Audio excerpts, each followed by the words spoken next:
Calvin, our resident WNBA fan and reporter, let's go ahead and get into the news, starting with Baylor's new head coach, Nicki Collen, and when she quit her job. All right. So, in case y'all are unaware, Baylor's women now have a new head coach because, Kim Mulkey took the LSU job and supposedly burned a lot of bridges on the way out.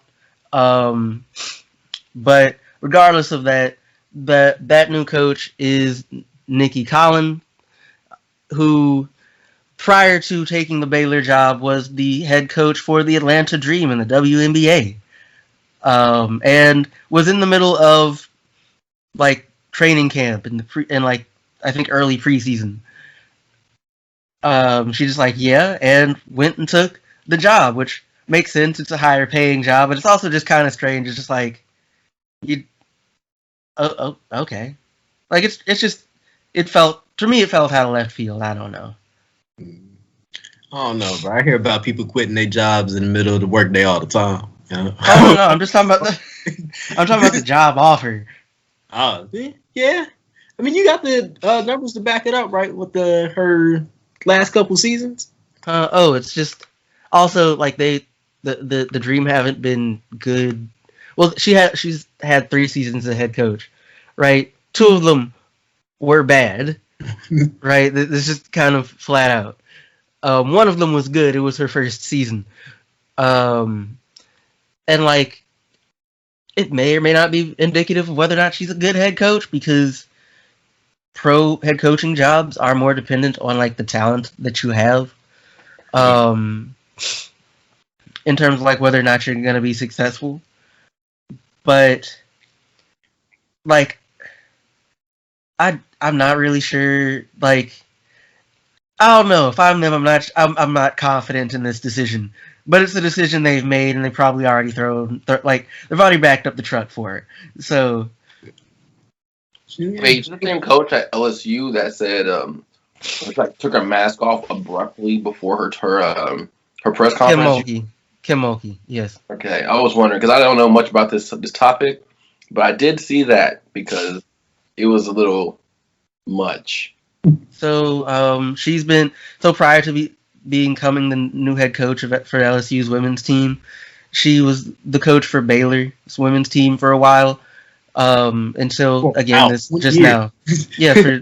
She was there a while, and apparently if she's not, how do I put this? She's not a coach who if I'm trying to Calvin, I'm put you Go ahead. I'm trying to say this. It's just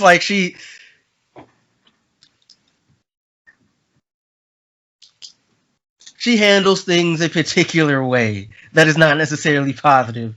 I don't know. It's the thing is, I don't know how else to phrase it, right? Because it's just you want to both be accurate and in terms of because it's she. I'll put it like this: if Calvin, go ahead, baby. Look. I'm not just I wouldn't. I'm not sure that I would want her in front of the microphone if I'm LSU. I'm gonna say that, and it's an inevitability as part of the job. Why? The mask thing for one. Supposedly she also, was kind of against players coming out. I think there was a thing about Brittany Griner in particular. Wait, and she was there when Brittany Griner was there? Yeah. Yes. Okay. The same coach. Okay. If there's a Baylor women's player that anyone has cared about, she probably coached them. Okay. Yeah, it's like that. She built that program up. But she'll have LSU good. It's a harder job because the SEC in women's basketball is kind of serious. But and like she's gonna have to deal with like Don Staley and South Carolina every year now, at least 2 times a year. That will be interesting. But getting back to Collins though, it seems like to me it's just a strange hire for Baylor. In fairness, like I don't know. It's like I'm not really sure who else they get. In part because like I don't pay attention to like all of those in and outs and like who's friends with whom like that. But it's just kind of. I mean, like she might be fine. She might be terrible. It'll be interesting to see either way. It is what it is. So, the next topic up are the New York Liberty. Calvin, I know you wanted to touch on that. So of course it's early for these types of takes, but like they might not be trash, right? Like, and like I just say this because like they started 2-0, like this season. Right. Who have they played though? Because I know they played the Sparks, and that was supposed to be like a really surprising win. Let me see. In these 2 games that they've played so far, they no, both games were against the Fever. Both games are against the Fever? I'm looking. Wait. Never mind. Hold up. No. Yeah, I said it right. Both of them were against the Fever. Yeah. Like their next game is against the Lynx. So. Okay.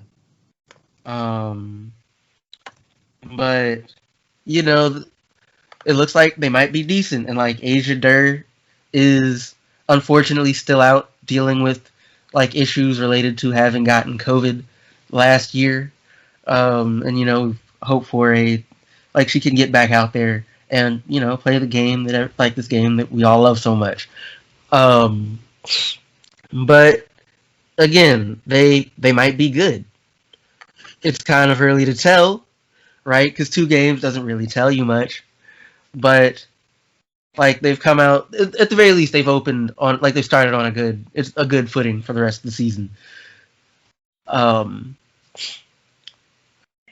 And that's something, I guess, right? And you just see, you see how Ionescu plays. Like she's averaging 18, 5, and 7. Oh, okay. To start the season, yeah. So like they're in a good spot. At least it looks like it early. Once again, Calvin McGowan, hope you enjoyed yourself. If you are watching on YouTube, like, share, subscribe, leave something in the comments. You can also listen to us wherever you listen to podcasts. If you made it this far, once again, thank you. I hope you got a lot done of whatever it was you were working on while listening to this. And yeah, enjoy the rest of your day.